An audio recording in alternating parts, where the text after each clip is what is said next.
Grandma here. We're reading out of Crispin, Cross of Lead, beginning with chapter 53. To review a little bit, Bear has been captured and taken to the palace of Lord Furnival, or Lady Furnival, since the Lord has died.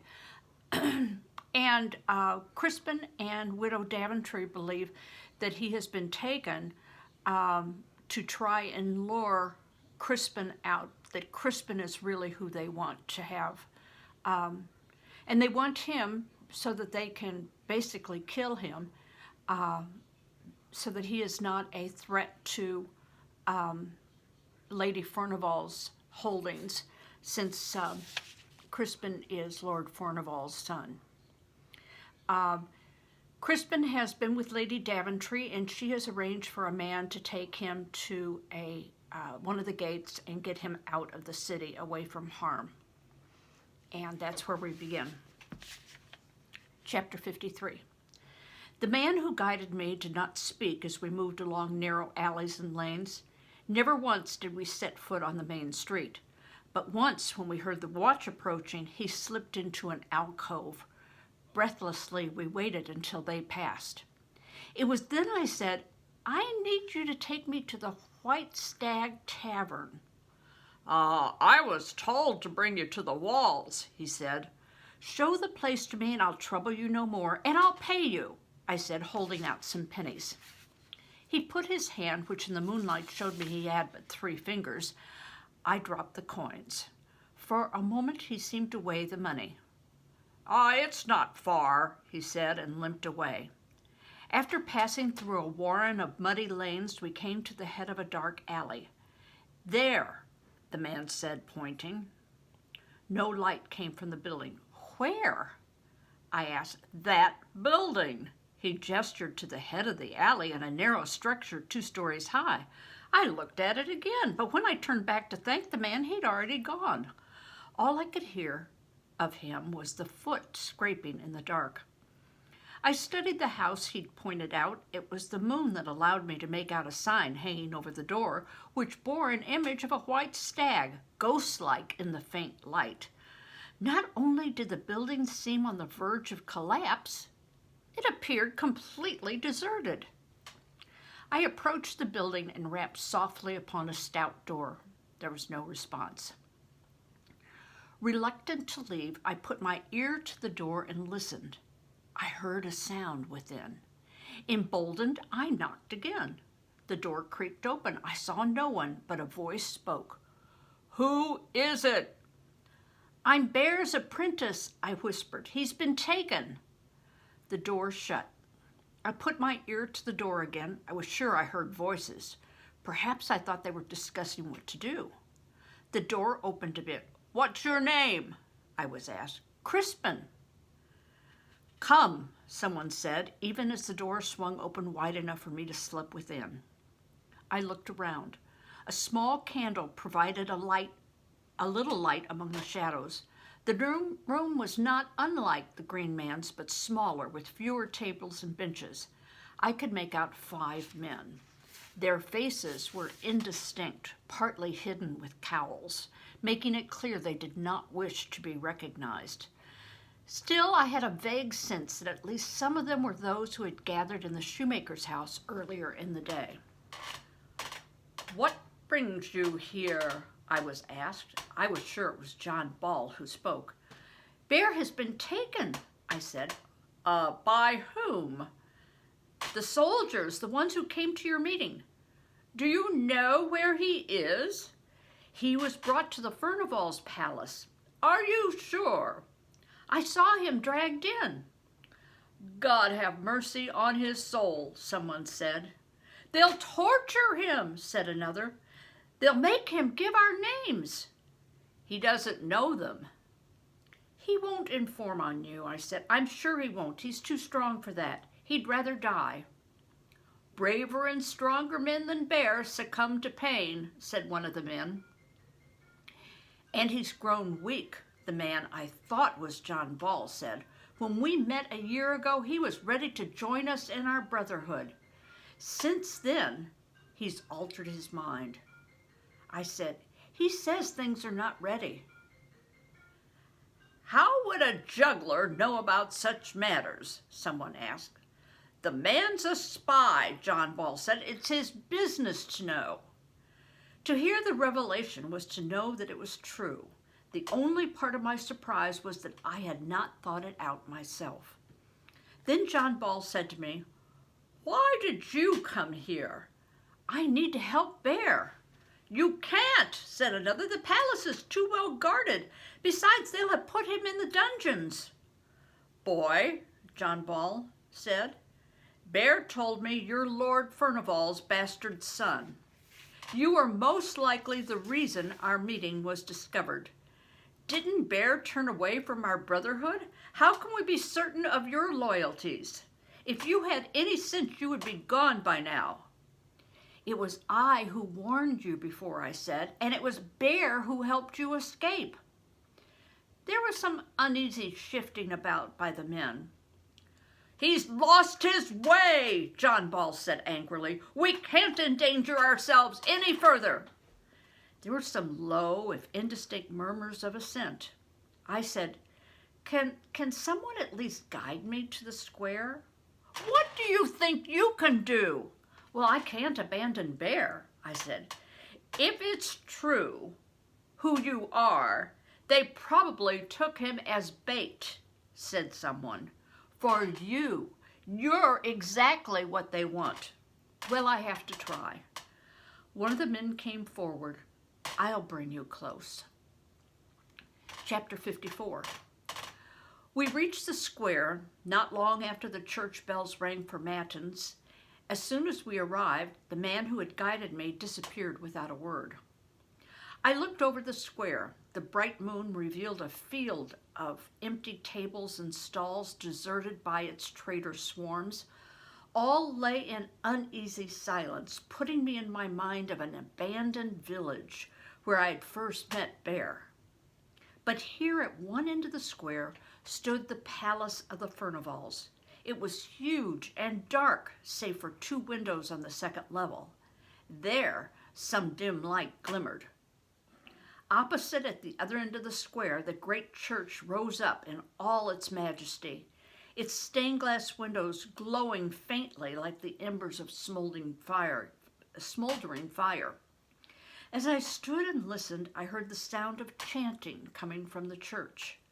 Priests were at their early prayers. Their blended voices rolled across the square like a rising and falling wind. And now this is Latin, which I really don't know. "Medea vida in morte sumus, quem quermus aditorem, nisi te domini, que bro peccatis nostris justa eraseris sancta Deus." I made the sign of the cross over my heart, imploring St. Giles to guide and help me as he had done before. Then I turned to the palace where Bear was being held. Even as I wondered if he was alive, I spied some movement by the central doors at the lower level. Shielding myself behind some deserted stalls and tables, I made my way closer to the palace. When I peeked out, I saw 2 guards standing by the main doors. One of the men was leaning back. His arms were folded over his chest, his head bent down. He gave the impression of being asleep. The other guard was pacing restlessly. I crept closer and studied the building. It was quite clear that there would be no getting past the main door guards. How then could I possibly find my way inside? I recalled seeing John Aycliffe on the balcony. Perhaps the second level was not so well guarded. The problem was to get there. I moved along the square so I could examine the far side of the palace building. There, other buildings crowded in. And in the moonlight, what I discovered was that between the palace and the next building, there existed only a slight separation.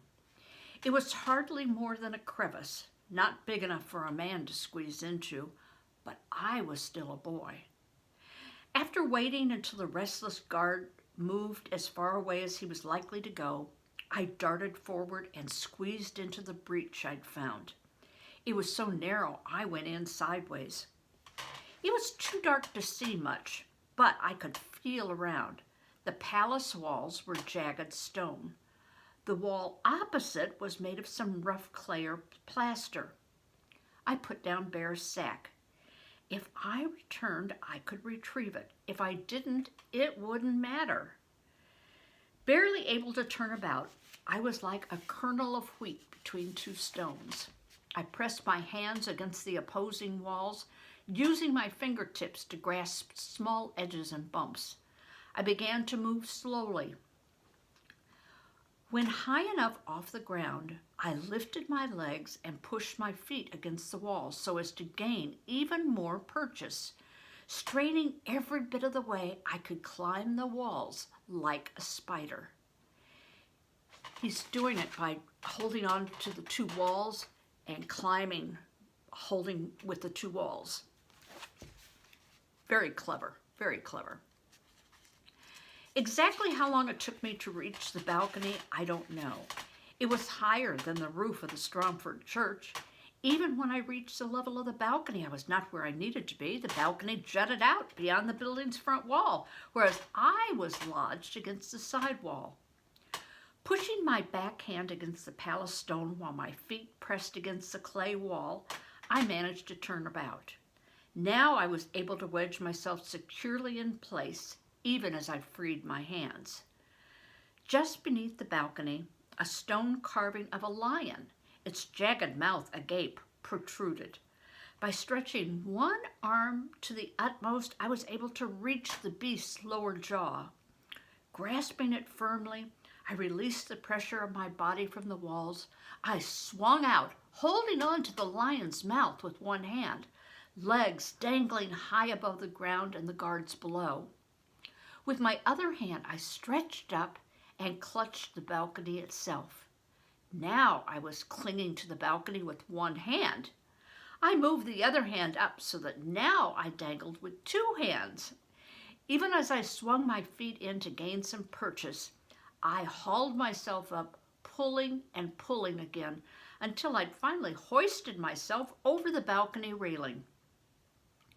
To my great relief, no one was there. As far as I could tell, the guards below had not seen me. Legs shaking from my effort, I stood on the balcony and gathered my breath. Not daring to waste any time, I hurriedly crept inside through an open balcony door. In so doing, I entered a dim and narrow hall. I neither heard nor saw anything to cause alarm. Only at the farthest end was there some feeble light. I looked about. The area into which I'd come was nothing more than a shallow entryway.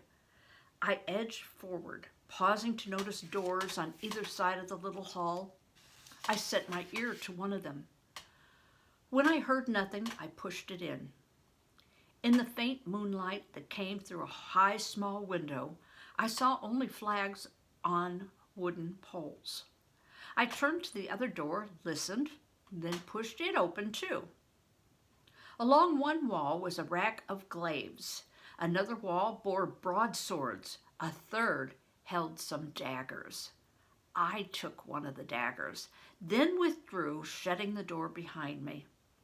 I now moved toward the end of the entry hall, leaned forward to peer in, and gasped. Chapter 55. Illumined by light cast from a few all but guttered candles in wall sconces was a room of vast size. It was far bigger than any room I'd ever seen before, large enough to contain more than 100 souls. All of Stromford could have crowded in. The wooden ceiling was decorated with carved, interlocking flowers and vines. Walls bore panel after panel, finely wrought, upon which painted images of saints had been set. At the far end, just opposite where I stood, was a gigantic fireplace, faced with stone and painted tiles. The dull remnants of a fire burned. Close to this hearth, on one side of the room, was what appeared to be the stairway. Before the hearth stood a massive long table with benches and chairs. The table was littered with the heaped remains of what must have been a great feast. Bones, breads, bottles, and bowls lay scattered everywhere, as if voracious giants had gathered to dine. There were mazers and trenchers, knives and napkins, goblets, things I hardly knew, more than I could count. Do you think this story would have been described differently if the main character was a prince? Do you think he would have noticed all of this and given us such a good description? I don't think so. I think Crispin is really doing a great job describing this. I can see it all. In the dimness, I was able to make out a number of doors set in the walls. One of these doors was open. From the room beyond, a little flickering light emerged. I went to it and moved cautiously, peeking in. I had come upon something very much like a church, but it was still a room. At first glance, the room seemed to contain nothing but gold. Gold that burned with a richness my eyes could barely absorb. These golden surfaces were encrusted with countless jewels, blue, purple, red, which in the flickering candlelight seemed to pulse with a life their own. All in all, it was more wealth than I could have ever imagined existed on this earth. At its far end was an altar upon which stood a cross of gleaming gold. Before the cross were some lighted candles that brought illumination to the room. To one side of these candles were jeweled boxes, probably containing saintly relics. Now, saintly relics could be bones of saints, or they could be cloth of fabric of clothes that they wore. It could be perhaps bits of a weapon that they might have had, or a cup or a goblet. This was very popular during the Middle Ages, that people would come back from the Crusades with relics that they donated to churches. Now, whether these really were from the saints that they thought they were from, well, DNA has proved not so much.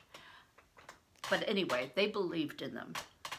Spellbound by such magnificence, I stepped further inside. It was then I saw that the walls and ceilings were covered with images of holy souls. Their deep, dark eyes gazed down on me with such penetrating grief and wisdom, I did not doubt they peered into my very heart. Then I realized that on the altar a single image had been placed. It had been set to the other side of the candles, opposite the relic boxes. Here, within a jewel-studded frame, our glorious Lady, in her flowing robes of blue, was revealed. Kneeling on the ground before her was a knight in full armor, hands clasped in prayer, his face uplifted toward the Virgin. To my utter amazement, I recognized the face of the knight. It was my own, the very one I'd looked upon in the stream when Bear had made me cut my hair and wash my face. But now, as sure as I knew anything, I realized I was looking upon the image of my father. Feeling anger and curiosity, I drew closer. The kneeling man appeared so devout, so adoring of Our Lady, yet I knew him otherwise, a lofty lord without kindness or caring for my mother. As for me, I doubted if he had any thought at all. Just to see him in his exalted state made me know with finality that I was not him. No, not any part. I was myself, what I had become. Thus I sank to my knees and, putting aside the dagger, prayed that God on his throne, with my mother by his side, would judge Lord Furnival for what he truly was. I was completely absorbed when a voice behind me said, "Who are you? What are you doing here?" I sprang to my feet and turned about. It was John Aycliffe. Chapter 56. Aycliffe's black-bearded face, hard, sharp eyes, and frowning lips were frighteningly familiar. So was the sword at his side. The more I gazed on him, the more my panic rose, and my eyes turned toward the floor. "You," he said in the silence, "Asta's son." Though it was a struggle to lift my eyes, I did so. His gaze showed such disdain I could feel my wrath rise within. Here was the man who had been so cruel to my mother, who had treated me with such contempt and wished me dead, who murdered Father Quinnell, who had abducted Bear. "The wolf's head," he said. "How dare such a filthy peasant as you even presume to put your foot within this place?" He turned toward the entryway. "If you're intending to call the guards," I said, "tell them Lord Furnival's son has come." He halted, turned back to me. His swarthy face had become pale. "What did you say?" "I am Crispin," I said, working to keep my gaze steady on his face. "Lord Furnival's son." I saw him glance over my shoulder at the image of Lord Furnival, comparing me to him. "Oh, you're nothing of the kind," he said, and once again turned to go. "You know what I've said is true," I said, hoping he wouldn't hear the quaver in my voice. "You've always known." Again he paused. "You're not even human," was his reply. "I've proof," I insisted. "Oh, you can't prove what isn't so." In haste, I took my cross of lead from my leather pouch. "It's written here," I said, holding it up. "It was my mother's, given to me when she died. She wrote the words on it." "Words? What words?" "It reads, Crispin, son of Furnival." For a moment he was still. Then he said, "Anyone can write words." "Not anyone," I said with growing anger. "It was my mother, and I believe them, as do others. And people will need only look upon me to see who I am. And when I say I am the grandson of Lord Douglas—" "Give that cross to me," he cried, holding out his hand. "No," I said, "it belongs to me." Furious, he stepped forward and lifted a fist as though to strike me. In response, I held up my hand, using the cross that rested in my palm as a shield. He hesitated. "I know what happened," I said. "Lord Furnival brought my mother to Stromford. He left her there with me, making you our keeper and granting us only a living death. When Richard de Bray came to Stromford with news that my father had returned to England and was mortally ill, you were charged with killing me. It's you who fear me. You fear I'll become your lord."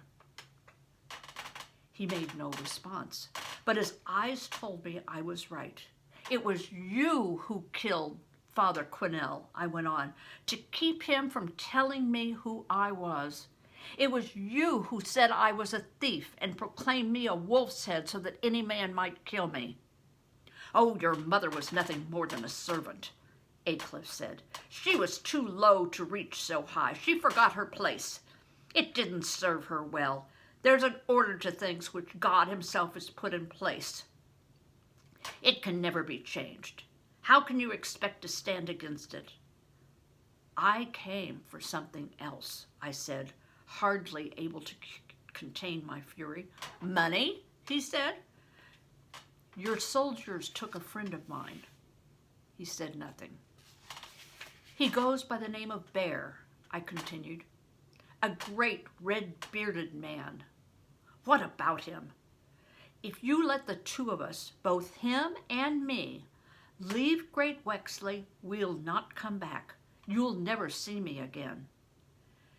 After a moment he said, "How can I be so sure?" I lifted my trembling hand. "I'll swear it on this cross."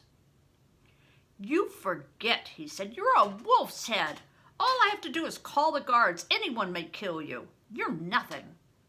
So saying, he turned about and stepped from the room. I reacted by reaching down, snatching up the dagger, and leaping forward, flinging myself at his back. I took him by such surprise that with a cry, he stumbled, tripped, and fell, crashing to the ground. Even as he struggled to reach his sword, I was on him again, knocking him down a second time. I pressed the dagger's point into his neck. "If you call the guards, I'll kill you," I cried, pushing his face to the floor. Panting heavily, he made no response. Summoning all my strength, I drew the blade against his neck.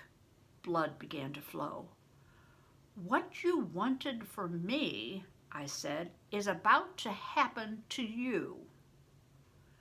"Will you," he desperately whispered, "swear upon that cross and in the name of God that if I let you and this man go, you'll never come back and make no claim upon the house of Furnival?"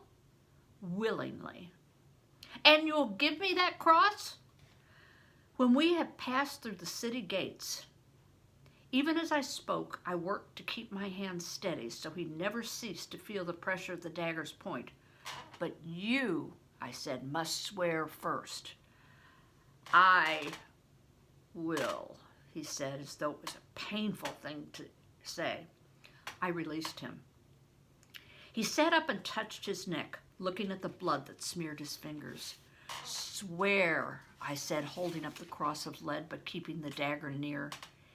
He hesitated, but then he said, "In the sacred name of Jesus, I, John Aycliffe, swear that I shall allow you, Asta's son, and the man called Bear, to leave this city insofar as you have sworn never to return, never to claim Lord Furnival to be your father, and to leave the cross with me." Then I said, "In the name of the Father, the Son, and the Holy Ghost, I, Crispin, do swear that if you let Bear go, he and I will leave Great Wexley and never return.